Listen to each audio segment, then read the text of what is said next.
of Homeland Security spokesperson said the man, quote, began to resist and violently assault the officer. The former deputy director of the FBI, Andrew McCabe, had this reaction. They have no credibility in terms of the way that they are talking about and characterizing the people involved in these events. They absolutely mischaracterized, deliberately mischaracterized Ms. Good and her partner as terrorists. They are not terrorists. They didn't commit any act of terrorism. They haven't been alleged to have committed a crime with an indictment or anything like that. So we know that we can't trust what the government is saying about what's happening on the ground. So now you think about what happened last night, and we essentially know nothing at this point. So it's really hard to evaluate. First, he pardoned them. And then, did he hire them? The top Democrat on the House Judiciary Committee, Jamie Raskin, is investigating how many of the January 6th criminal rioters who were pardoned by Donald Trump are now working in the federal government and how many of them are working as ICE agents right now, tonight. The top Democrat on the House Judiciary Committee, Jamie Raskin, is asking the Justice Department and the Department of Homeland Security, quote, how many pardoned January 6th insurrectionists have been hired by your respective departments? We know that several participants in the January 6, 2021 attack on the U.S. Capitol have been rewarded with high-ranking positions in the Department of Justice. However, it remains unclear how many more have been invited to join the ranks of this administration, including among the masked Department of Homeland Security agents and officers that have dragged, tackled, beaten, tased, shot, and killed citizens and non-citizens alike in communities across the country. On January 6, 2021, Jared Wise, then a former supervisory special agent with the Federal Bureau of Investigation, stormed his way into the Capitol building. As he did so, he taunted and threatened police officers defending the building and the ones inside screaming, you guys are disgusting. I'm former law enforcement. You're disgusting. You are the Nazi. You are the Gestapo. You can't see it. Shame on you, shame on you, shame on you. Mr. Wise goaded and cheered on other rioters who were beating police officers, repeatedly chanting, yeah, F them, yeah, kill them. Mr. Wise has never expressed remorse or contrition for his criminal actions. When President Trump issued his blanket pardon on January 6th rioters, Mr. Wise escaped accountability for 2 pending felony charges, civil disorder and assaulting, resisting, or impeding officers, as well as 4 other offenses, including unlawfully entering the Capitol. All these charges were dismissed when President Trump pardoned Mr. Wise and nearly 1,600 other rioters, including hundreds of cop beaters, on his first day in office. Today, Mr. Wise serves as senior advisor in the office of the Deputy Attorney General, alongside another January 6th participant, Ed Martin, the U.S. pardon attorney and head of the DOJ Weaponizations Working Group. None of this was possible in America until Donald Trump became president of the United States. Leading off our discussion tonight is Andrew Weissmann, former FBI general counsel and an MS Now legal analyst. And Andrew, I want to begin with exactly where we ended there, what has happened to the Department of Justice where you once served. And we now have Congress asking the question, how many pardoned January 6th rioters are working in the Department of Justice? And we actually know about some already who are there, like the one Jamie Raskin described. But such an inconceivable question to ever ask in any prior history of the department before Donald Trump.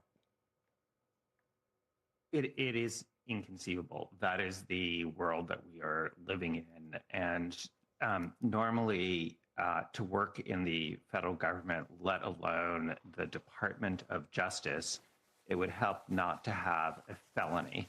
A recent felony that included the events on January 6th. And just remember that even if you are pardoned, that does not get rid of the facts of what you did. That does not get rid of the case. Judge Tanya Chutkan made that point, saying that nothing about the pardoning of everyone on January 6th erased what happened. In very wonderful language that I can't do justice to, the sort of the scar and the stain of that day. Well, those people, no matter what the president has said, have still done that. The Department of Justice, of all places, is not where you hire those particular types of felons. It's not like they did their time and they've expressed remorse and there's some second chance opportunity. I also don't understand how they could possibly get clearance to have access to the kinds of information that you have. I mean, just remember how much awesome power a prosecutor has. You know, you were talking about ICE agents on the ground. Well, also, you know, prosecutors behind a desk have different, but similar power in terms of how it can affect you.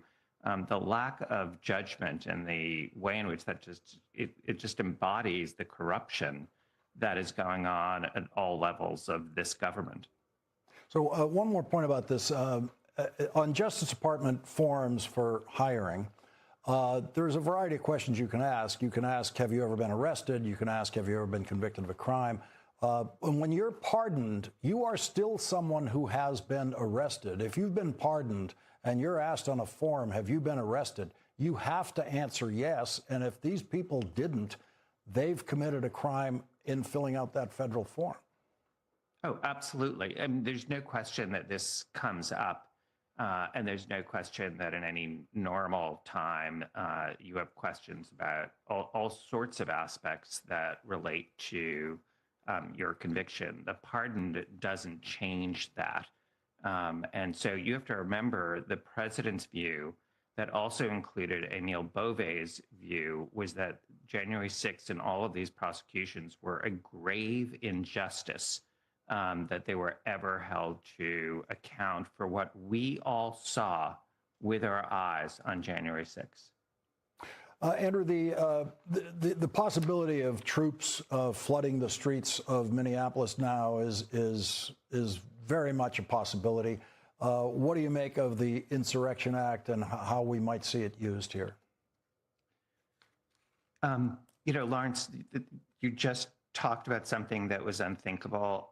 I just want to make sure before I give a legal answer, what we're talking about here is a civilian, a woman in a car was shot to death by an ICE agent, and the president of the United States and the vice president, without any investigation, say it's her fault and want to open an investigation into her and her widow.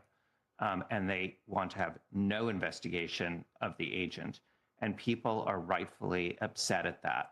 Why shouldn't they be? And now they're going to, or at least they're talking about invoking the Insurrection Act, which would send in the military into a state of the United States. I mean, that's what we're talking about, the military going into a blue state in this situation where people have every right to expect a independent and thorough investigation. The Insurrection Act is a statute that gives the president a lot of leeway, not complete leeway, but a lot of leeway to invoke it based on various thresholds. But it is one where the courts will certainly be involved, but there's not a lot of flexibility that the courts have if those prerequisites are met. So I really think this is one where people need to react less in terms of the legality and more in terms of, you know, good policy. I mean, is this something that we want to see in America? Andrew, I'd like to squeeze in a break here. When we come back, I want to ask you about the Epstein files, what might happen in court tomorrow on that. We'll be right back with Andrew Weissmann.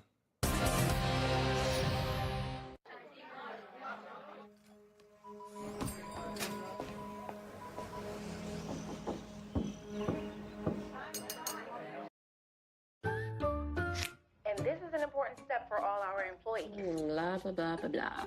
Certain you're on mute? Yeah. Are you for imprint certain? Oh boy. Certainty matters. So when you need the right high-quality promotional product, Nobody likes a cracked windshield. What was that? No. But you can go to SafeLight.com and get it fixed now and pay later. Awesome. SafeLight can come to you for free. Don't wait. Get it fixed now and pay later at SafeLight.com. SafeLight Repair, SafeLight Replace. Asthma was making me miss out on things I love, like spending time with my kids. My treatment plan was not doing enough for me. I was concerned about future attacks. So I asked my doctor if we could do more. He ran some tests and recommended adding Fasenra. Fasenra is an add-on treatment for eosinophilic asthma. Now I'm breathing better. I haven't had an asthma attack in a year, and I'm back to the things I've missed. Like cheering for my boys. Let's go! Running my shop and spending time with friends. Fasenra is not for sudden breathing problems. Serious allergic reactions, including anaphylaxis, may occur. Get help right away for swelling of your face, mouth, tongue, or trouble breathing. Don't stop asthma treatments, including oral steroids, without talking with your doctor. Tell your doctor if your asthma worsens or you have a parasitic infection. Headache and sore throat may occur. Haven't you missed enough? Be your own best advocate. Ask your doctor about Fasenra. If you can't afford your medication, AstraZeneca may be able to help. Volatility is stressful, so I cushion myself from uncertainty with Willow Wealth. Their private market investments help me take a more relaxed approach by diversifying my portfolio. That was just my back. It doesn't sit well with us. Your hard-earned money sitting in traditional bank accounts, collecting more dust than interest. So we reimagined savings with Vanguard Cash Plus to offer up to 8 times more interest. I like that. Vanguard.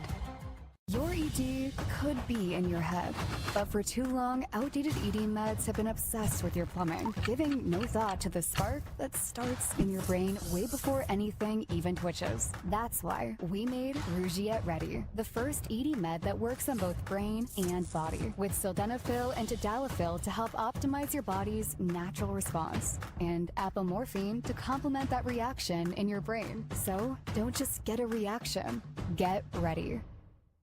This is Freshpet. Here, there are no fillers, no spray-on flavors, no compromises. Just vet-developed recipes packed with fresh meat and healthy veggies. Because real fresh food belongs in everybody's bowl. I brought in Ensure Max Protein with 30 grams of protein. Those who tried me felt more energy in just 2 weeks. Here, I'll take that. Ensure Max Protein. 30 grams protein, 1 gram sugar, and a protein blend to feed muscles up to 7 hours. Go, go! I got to. It's time to screen for colon cancer. Also, I'm just going on the porch. Cologuard is for people 45 plus, at average risk, not high risk. False positive and negative results may occur. Ask your provider or request Cologuard online. I'm always shopping The Real. They drop over 10,000 new arrivals every day. Gucci, Dior, Louis Vuitton, Hermes, Cartier, all up to 90% off retail. Millions of people, millions of possibilities. Visit therealreal.com for $25 off your first order. Terms apply. Barrett hasn't taken a bite like that in years. But with his new teeth, affordable dentures and implants, that crunch he's been dreaming about, it's back. Affordable dentures and implants.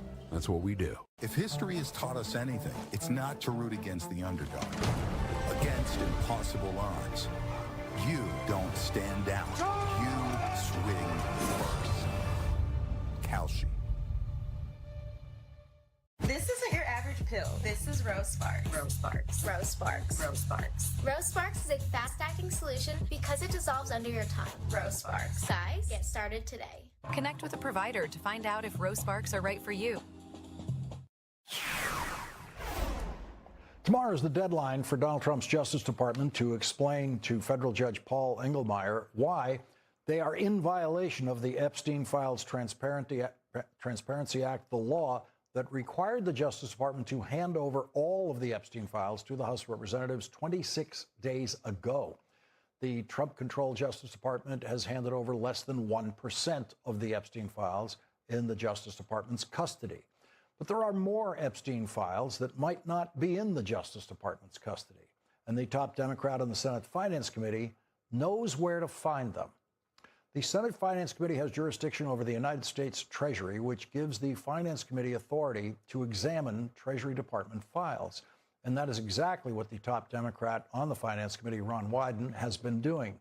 Senator Wyden will once again become chairman of the Finance Committee next year if the Democrats win the Senate elections this year. Today, in a letter to a New York bank, Senator Wyden revealed Democratic and Republican staff of the Senate Finance Committee conducted an in-camera review of thousands of pages of Treasury Department files documenting the flow of money through Jeffrey Epstein's accounts. The letter was to Robin Vince, the chief executive officer of Bank of New York Mellon. Robin Vince joined the bank from Goldman Sachs the year after Jeffrey Epstein died in prison, so he had nothing to do with the massive transfers of money by Jeffrey Epstein through the Bank of New York Mellon that he now runs. Here's an example of the transfers Senator Wyden wants to know about just for the year 2007. 18 transfers of exactly $1 million each, beginning on January 11th of that year through September 26th of that year. That's just 1 year. Senator Wyden's letter says these transactions all occurred within a short period of time and had patterns indicative of potential money laundering.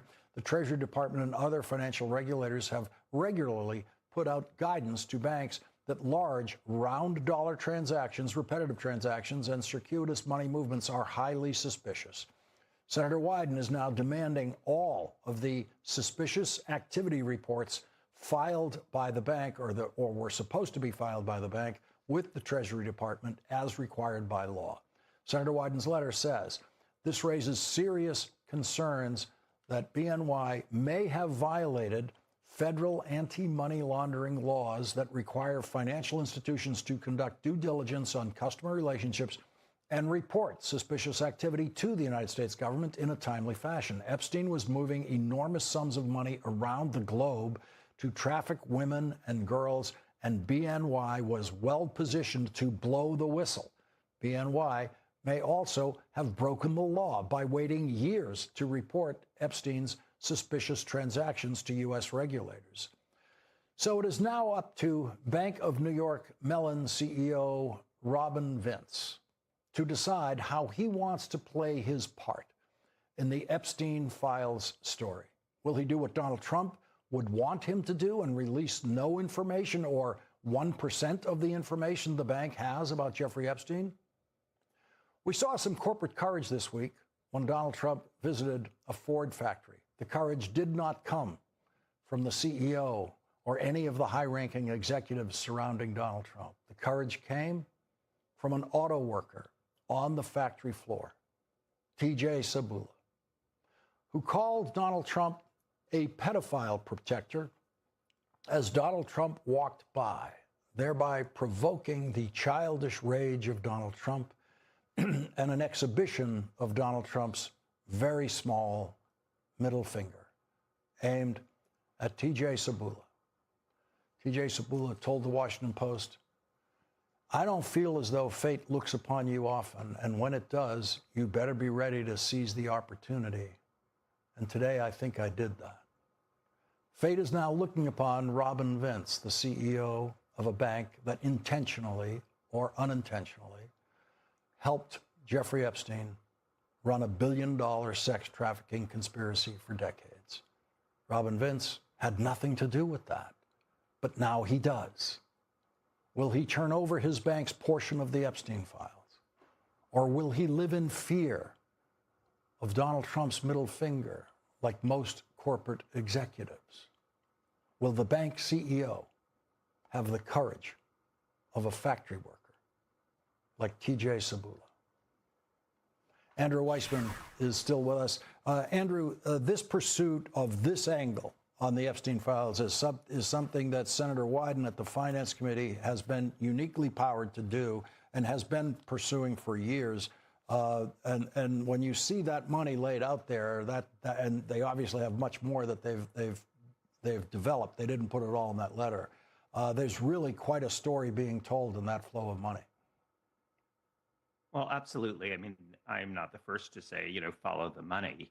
And here, there's so many reasons to do that. Yes, there could be the issue of whether people at a particular bank are complicit. But even if they're not, And just remember, they do have requirements to know their customer. They're supposed to know basic information about sort of why a transaction and a suspicious transaction is being conducted, so they're comfortable doing that. That's the anti-money laundering rules that you referred to. But even if the bank satisfies that, that's not the only reason to get this. You're trying to find out why is he doing this, and there leads to other people who are complicit. And this is one where, again, we do not have Congress acting in a way to actually discover information. We have them pressing for the depositions of former President Clinton and former Secretary of State Clinton, but the obvious people who could lead us to that information are not being called. You could call the prosecutors and the agents in the case to find out what they investigated. You could call Ghislaine Maxwell and put her to an actual, not just a cozy interview, but to questioning about those transactions. That's just some of the things that you could do to get at the truth of what has been done by the Department of Justice, what has not been done by the Department of Justice, and is there anyone out there who is complicit? That was the whole point of Congress passing this statute, and that is the reason that there's going to be this court proceeding before Judge Engelmeyer in New York. And what bank officials like this have to know is that the Democrats are less than a year away now from real subpoena power in the House of Representatives. When they win the House of Representatives, all of this could be immediately put under subpoena there. And if Ron Wyden becomes chair of the Senate Finance Committee next year, then he has subpoena power there that he doesn't have as easily exercised now. And so as this goes on and as Democrats gain power in the Congress, this only gets worse for people out there who are trying to hide anything. Absolutely. This is one where, yes, it is true that the judge in New York could force some material to be released. I have some real questions about whether he will, whether that's the right vehicle for doing this. There's no question that the Department of Justice is violating the statute. That's a given. I mean, there's no dispute about that. It's whether there really is, this is the right mechanism. I know that sounds very legalistic, but I'm a lawyer and so is the judge. But this is one where this is the kind of thing that eventually it will come out. And so the people who are sort of hiding it now, there really will be a point where they will rue this day, and we will be able to see whether and to what extent there is a cover-up of what is going on and a protection of anyone who is complicit. We'll see what the judge says tomorrow. Andrew Weissmann, thank you very much for joining us tonight. Welcome.